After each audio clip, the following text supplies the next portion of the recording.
Hi guys, সবাই কেমন আছো? আমরা তো খুবই খারাপ আছি আমার বাপের বাড়ির দেশে।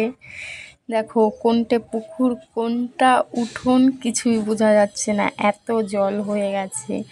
দুটো পুকুর দুটাই সমানে সমানে জল হয়ে গেছে, আর পুরো উঠোনেও চলে এসছে।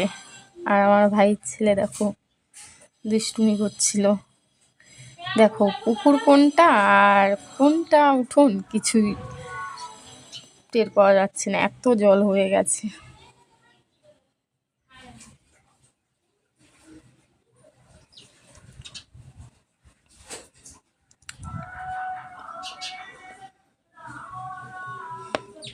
দেখো, রান্নাঘরের সাইডে কত জল হয়ে গেছে। রান্নাঘরের সাইডেও এই যে কচু তুলে এনে রেখেছে বাবা খাওয়ার জন্য, সব কচু জলে ডুবে যাচ্ছে, ওর জন্য তুলে এনেছে, রান্না করবে। তো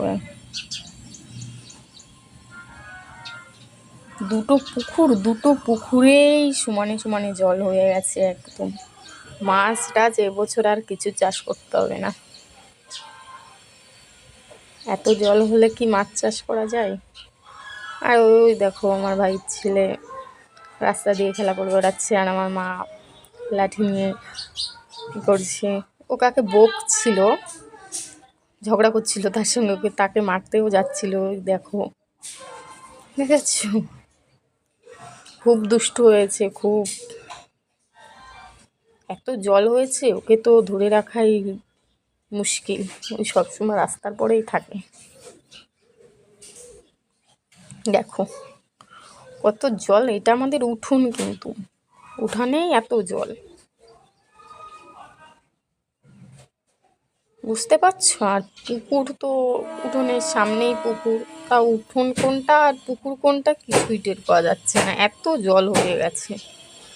দেখো, পুকুরে কাজ ছিল একজনের, এই দেখো ওই মাথা পুকুরে আলো ঘর, এই জাম গাছ আমাদের, এটা হলো উঠোনের পাশে। তা উঠোন পুকুর পুরো এক হয়ে গেছে, খুবই অবস্থা খারাপ। তেঁতুলিয়া, হরিশপুর আমার বাপের বাড়ি।